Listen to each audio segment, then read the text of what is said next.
आप सभी दोस्तों को राधे राधे। दोस्तों, आज का जो वीडियो है बहुत ज़्यादा आपके लिए इम्पॉर्टेंट है। वो इम्पॉर्टेंट इसलिए है क्योंकि आज के वीडियो में मैं आपको एक्सप्लेन करने वाला हूँ कि जो भी वैष्णव लोग होते हैं यानी कि भगवान के भक्त होते हैं, उनकी मृत्यु के उपरांत उन्हें उनके कर्मों के अनुसार आखिर क्या किया जाता है। यानी कि जब यमलोक यमराज जी के पास उनकी आत्मा को ले जाया जाता है तो उनके पुण्य और पाप दोनों कर्मों के अनुसार ही उन्हें फल की प्राप्ति होती या सजा दी जाती है।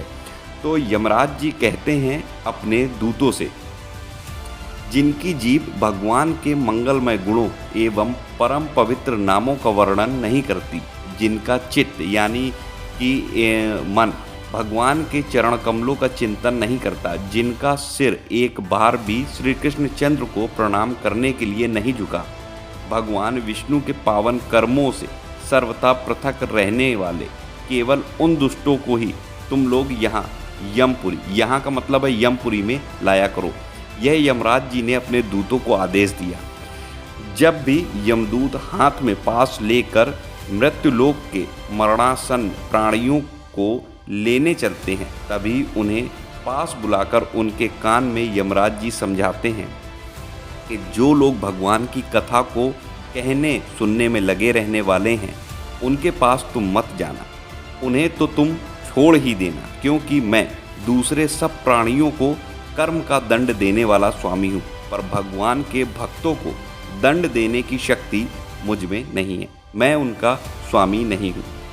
नित्य देव होने पर भी यमराज जी भगवान सूर्य नारायण के पुत्र हैं। वे देवशिल्प की विश्वकर्मा की पुत्री संज्ञा से उत्पन्न हुए।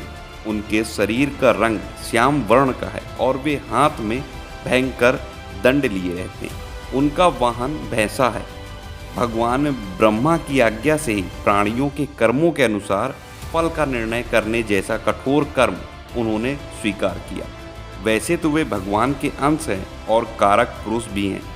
कल्पांत तक संयमनी पुरी में रहकर वे जीवों को उनके कर्म के अनुसार फल का विधान करते रहते हैं। पुण्य आत्मा जीवों को यमराज जी धर्मराज के रूप में बड़े सौम्य दिखते हैं।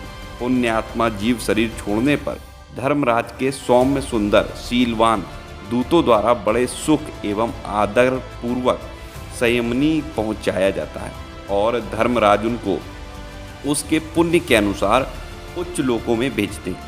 लेकिन पापियों को उग्र रूप में दर्शन देना, उन्हें नरकों में डालना आदि भयंकर कर्म भी वे दया से ही करते हैं। यमराज प्रधान भगवताचार्यों में से हैं, अतः उनके द्वारा निष्ठुरता तो संभव ही नहीं है। वे तो दंड इसलिए देते हैं जिससे प्राणी पापों से छूटकर पवित्र हो जाए, वह शुद्ध होकर फिर पृथ्वी पर जाने योग्य हो और उसे भगवान को पाने का अवसर फिर से प्राप्त हो। जैसे अशुद्ध सोने को अग्नि में तपाया जाता है शुद्ध करने के लिए, वैसे ही यमराज जी के द्वारा नरक की अनेक यातनाएं जीव के पाप कर्मों के मल को दूर करने के लिए ही दी जाती हैं। यमराज जी ने अपने दूतों को भक्ति तत्व का उपदेश करते हुए कहा, जीव के समस्त पापों को दूर करने के लिए इतना ही साधन पर्याप्त है कि वह भगवान के दिव्य गुण, मंगलमय चरित्र एवं परम पावन नामों का कीर्तन करे।